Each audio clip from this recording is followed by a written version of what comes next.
Well, it is good to be here.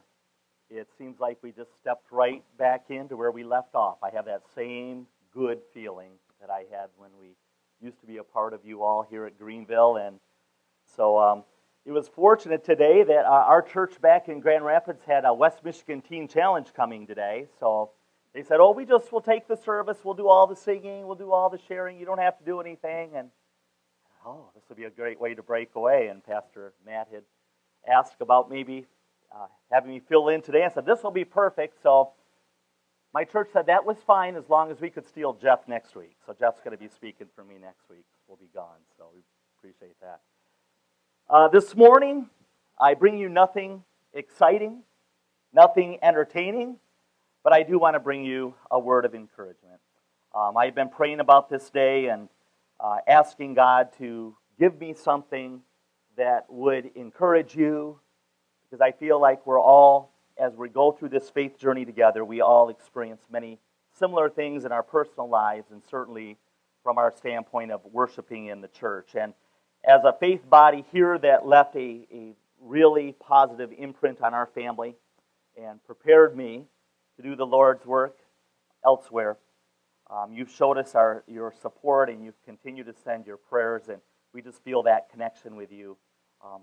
Even when we don't get to see you in person, but just getting to chat with you through Facebook and all those other social media means. But we've realized that much has happened since we've left here worshiping with you. Many events have happened, and many good things, and perhaps some things that you would say would be not so good.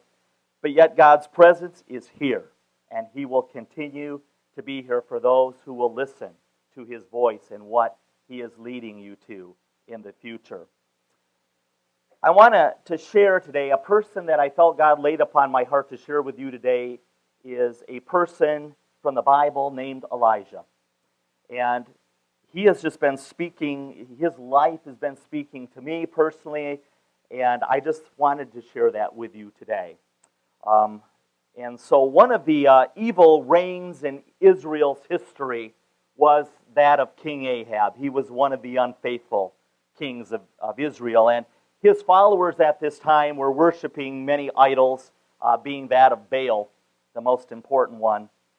And there was also a prophet that was in Israel at this time, or ministering in Israel. His name was Obadiah, and you've probably heard of that name before. But he had had some connections and some communication with King Ahab.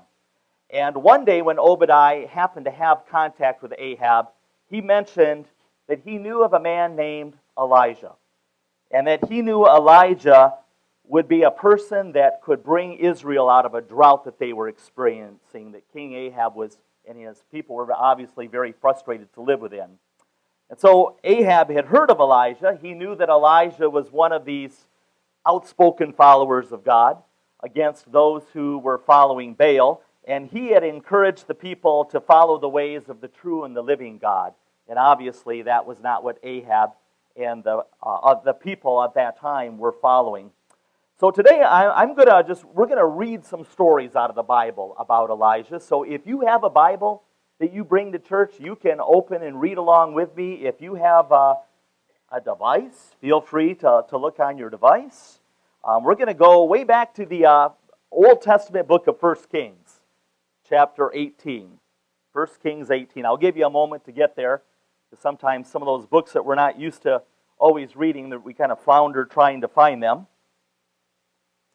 And this is the first story that I would like to share about Elijah. It leads into what we're going to be talking about this morning.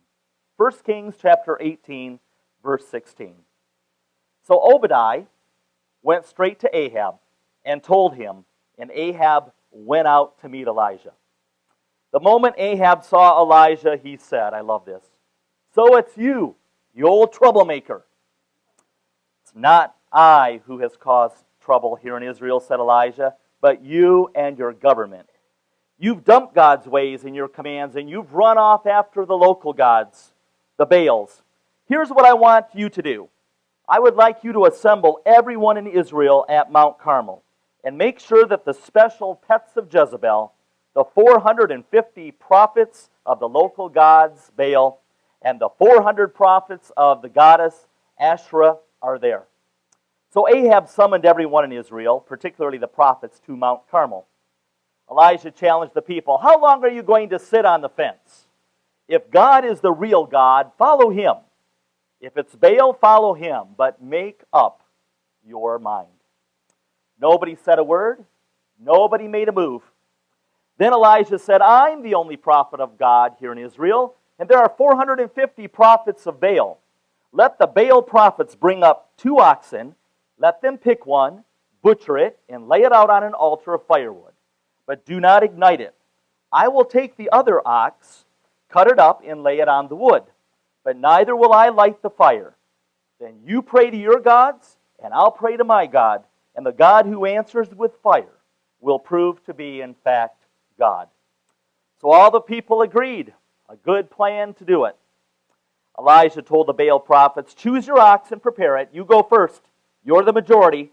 Pray to your God, and do not light the fire." So they took the ox that he had given them, prepared it on the altar, then prayed to Baal.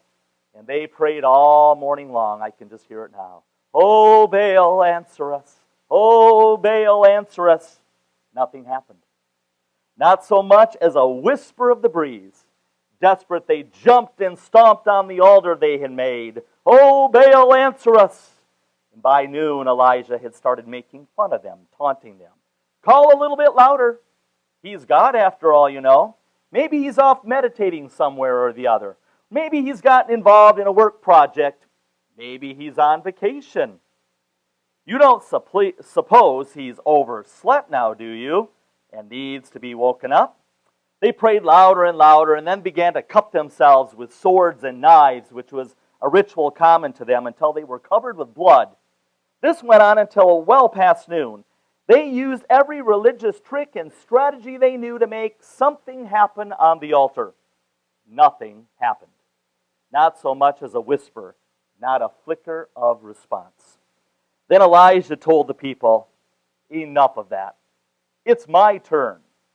Gather around." And they gathered. He then put the altar back together, for by now it was in ruins.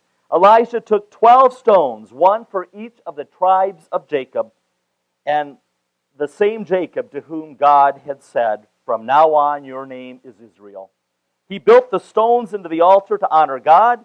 Then Elijah dug a fairly wide trench around the altar and laid firewood on the altar, cut up the ox, put it on the wood, and said, "Now, fill 4 buckets of water and drench that ox and the firewood." And then he said, "Do it again." And they did it. Then he said, "Do it a 3rd time." And they did it a 3rd time, and the altar was now drenched, and the trench was filled with standing water.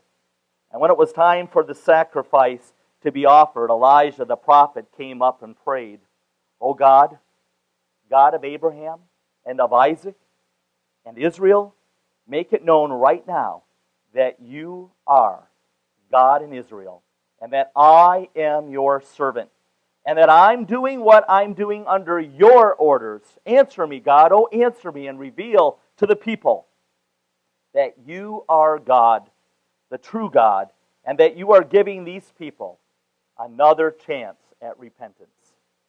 And immediately the fire of God fell and burned up the offering. It burned up the wood. How about this? It burned up the stones, the dirt, and even the water in the trench. And all the people saw it happen and fell on their faces in awed worship, exclaiming, "God is the true God. God is the true God." And then Elijah told them, "Now grab the prophets of Baal. Do not let one of them get away." They grabbed them, and Elisha had them taken down to the brook of Kishon, and there they were massacred. Elijah said to Ahab, "Now up on your feet, eat and drink, celebrate, because rain is on the way. I hear it coming." Ahab did just that. He got up, ate, and drank, but meanwhile, Elijah climbed to the top of Carmel, bowed deeply in prayer, his face between his knees.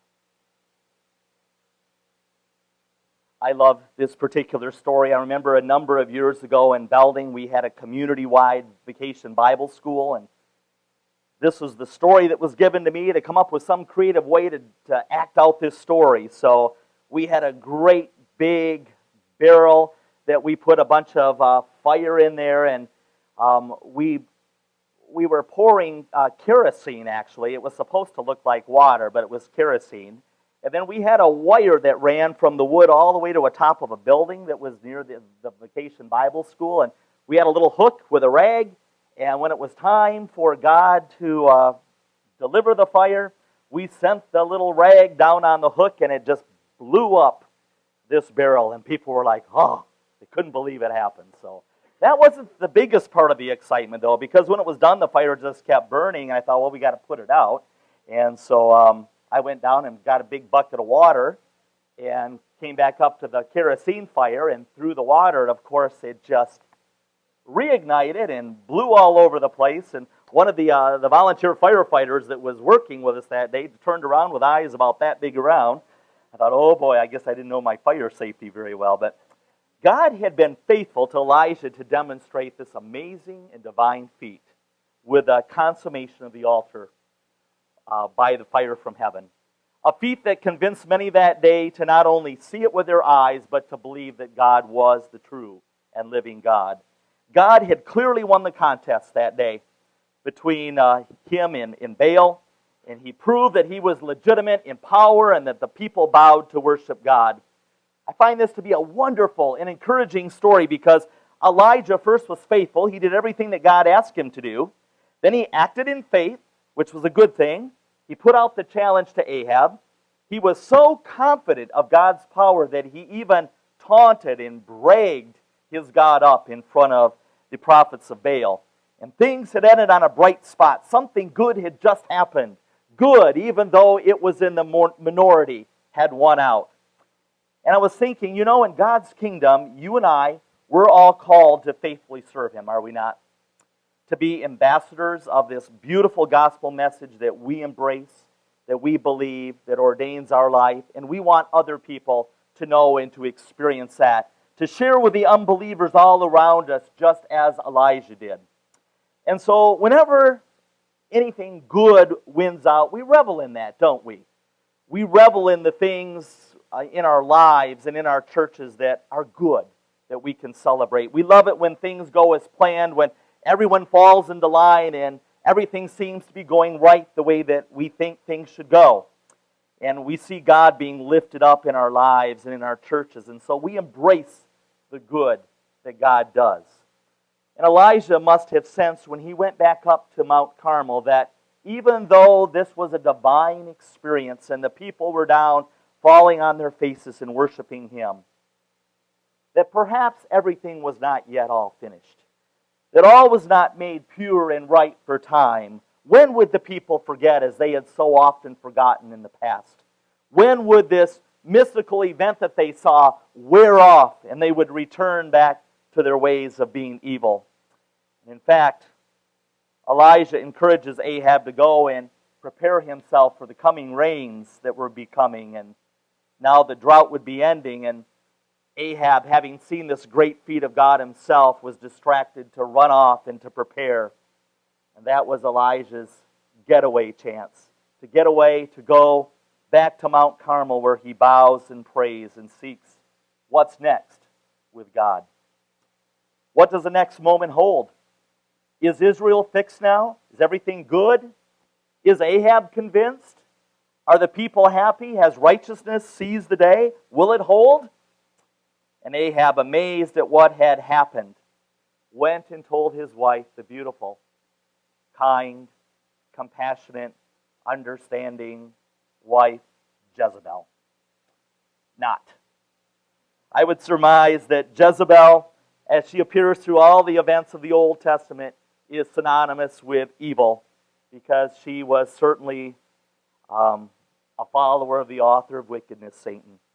See, God had revealed His power to the Baal worshippers of Israel. They had fallen to their knees in astounding belief. And just when it seemed that this beautiful story ended with, and everyone lived happily ever after, Jezebel rears her ugly head and breathes evil over this situation that God has done. She's angry. She's insulted. She vows retaliation because Elijah has killed all of her prophets by destroying them And so she is out to get Elijah, and she plans to kill him. Let me ask you a question this morning. Have you ever felt like a Jezebel spirit has attempted to attack you in your personal life just after God had delivered you a victory? You see, Satan gets so incensed when he sees God's believers experiencing success and the church experiencing success that he's got to throw his licks in. And it seems like whenever we experience anything spiritual of a victory in our lives, it seems like it's always followed up by some sort of a satanic attack. And I've always had people say when I've had a blessing, they say, just be in prayer. Be in prayer. We used to take the kids to youth convention. They would just be on super cloud 9, And we'd say, just pray because Satan's going to hit you tomorrow morning when you go back to school. And he would. He would do that. Churches experience the same thing, my friends. I've experienced that in my own pastoring. Just when you seem to have a moment of spiritual victory, a Jezebel spirit will raise its evil head to try to sabotage the good that God has done. I was reminded of a large church not too far from where ours is in Grand Rapids. It was 10 years ago, one of the largest churches in Grand Rapids. Today it's a vacant building. Weeds growing in the parking lot, a for sale sign out in front on the expressway or the road, and nobody buys it. And in the aftermath of a great and spiritual influence in that place, Satan began to attack and unravel things and persuaded and began to conquer the feeble minds of man and destroyed the work that was happening there, not only to make the church smaller, but in this case, to wipe the church out completely.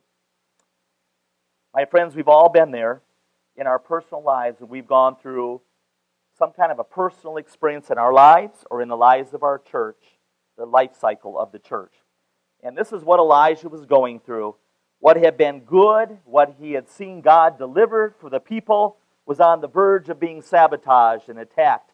And there was now a sense of confusion and discouragement and fear, and for Elijah, a desire to give up. As faithful as he had been all this time. And it even says in the Word, even to just want to die. We can feel that way in our own lives. We can feel that way in the lives of the church when things happen that would draw us apart from the joy and the satisfaction that we've known or that we hope to aspire to. You know what? There will always be issues in churches. Sometimes it's almost comical, some of the issues you hear churches deal with. You know why that is? Because the church is made up of human beings, and we're all flawed, we're all vulnerable, we're all opinionated, and you put a group full of people together that are humans, and you can have all kinds of interesting things happen. When what we're attempting to do for the kingdom of God becomes interrupted by something that Satan has conjured up in his prescribed role of being what we might call playing the spoiler. So in 1 Kings 19, at the end of this story, Elijah actually flees in discouragement. Isn't that sad that a beautiful story of God's revelation here that it would lead to Elijah fleeing? He hides up in the caves. He's alone. He has gloom and doom. He's wishing that he would die and he would be released from the stress and the agony of what he is feeling. Have you ever felt that way in the depths of your soul? Something's happened and you're discouraged and you're confused, and it goes so deep that you just want to run away from it. You don't want to see anybody or talk to anybody, but just be alone. Sometimes I have to go for a walk, a long walk. Sometimes I'll come back after a long time, and April will say, you got me worried. I was hoping you were okay. You've been gone a long time. Or I'll just get in the car and drive. Or sometimes I'll just go to that imaginary cave in my mind that Elijah would have run to in reality to escape the chaos where all is quiet and all is undisturbed. In April, our family had a chance to go out to Arizona for a week. And there were some beautiful moments where we just got to be out on the desert where there was nobody around and just no noise whatsoever but the wind blowing. And Even though it was a quiet eeriness, it was such a peaceful feeling to be out there away from all the noise and the chaos.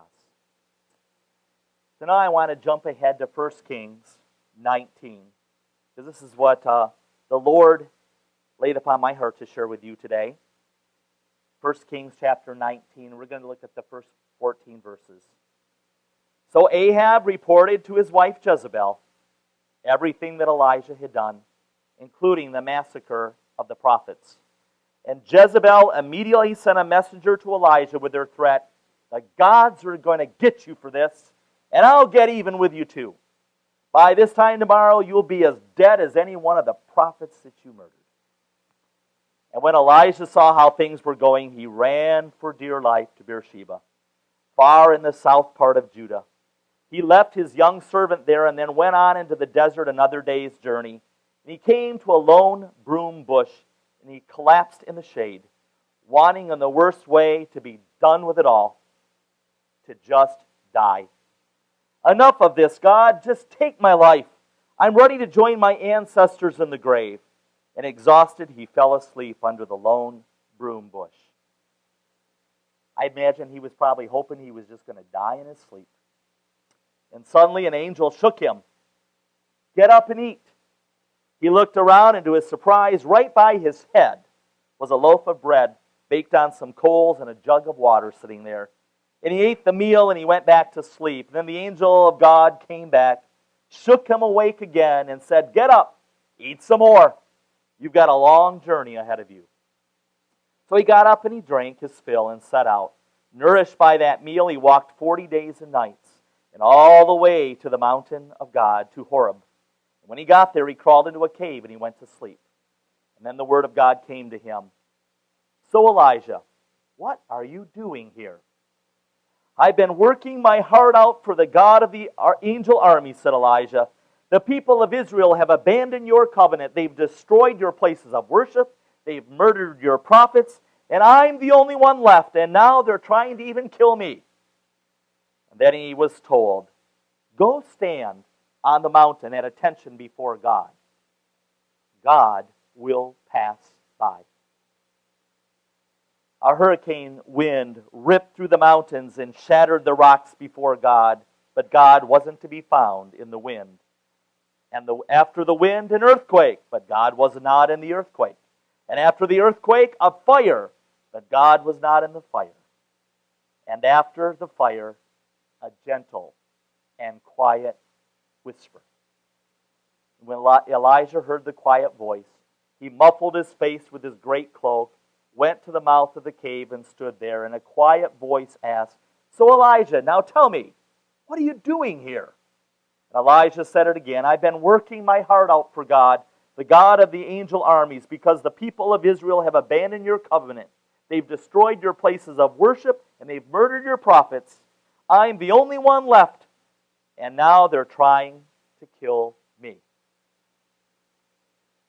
I love this part of the story the most. God tells Elijah while he's hiding in this cave to pay attention because God will pass by. He doesn't tell how God is going to pass by. He says God will pass by. Be alert. Be watching. Be paying attention. So as Elijah stands by the doorway of the cave, he waits for God. And it is at this moment that Elijah witnesses this hurricane wind, a forceful storm that obviously draws attention. That must be God, right?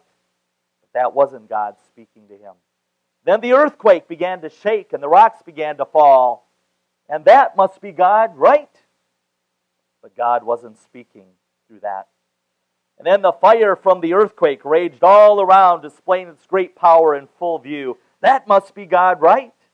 That was not God speaking either. And then God finally reveals himself. And what could be more attention-getting, more revealing than a hurricane-force wind, an earthquake, fire everywhere? A gentle, quiet whisper. That brings me a deep sense of comfort today. Knowing how Elijah was feeling in himself, knowing how I often feel in my own faith journey, that God whispered to Elijah. It is in that still, small voice that speaks to us in all the situations that we face in our lives today, whether it be in our personal lives or be it in the life of the church. There is always going to be noise, my friends. There's always going to be chaos. There's always going to be confusion and questions. But God will speak His word of direction to us if we listen. And I love God's question to Elijah. Here he's ready to throw up his hands. Things aren't going very well. He doesn't feel good about this situation. He felt that he's a failure. He feels as though his purpose has been thrown questionably to the wind. And God says, Elijah, what are you doing here? This is not my purpose for you. Do you think I called you to all of the great things I've called you to end your days alone here in a cave where nobody knows where you are? I still have work for you to do today. Greenville Church of God, I have no doubt in my spiritual discernment whatsoever that the best days for you are yet to come. God is moving in the midst of people everywhere, and I know He will move and continue to move in this place if you are obedient and you are faithful to listen to what it is that He's directing you to be and do. Perhaps you in your life or in the life of the church have been feeling or experiencing hurricane winds that have been unsettling, or storms, or earthquakes, or falling fire, and through all that you're trying to figure out or to hear or to understand what God's trying to tell you through all of that. But we're going to not hear it in any of those things. We're going to hear it in the gentle, quiet whisper, just like He whispered to Elijah. We need to recognize it. We need to hear it. We need to listen to that voice, and we need to respond to it. Do not grow weary. Do not grow discouraged or of what you may be experiencing now, but know that your faithfulness to rely on God, to hear His voice, will take you to where He has plans for you to be. I am confident of that. I believe Elijah was given to me for my walk of life. I hope that Elijah was given to you today for the life of the church and for our personal walks. God will be with us, and He will whisper to us in the storms of our lives. Would you bow your heads with me? We pray. Father, how grateful we are this morning that we possess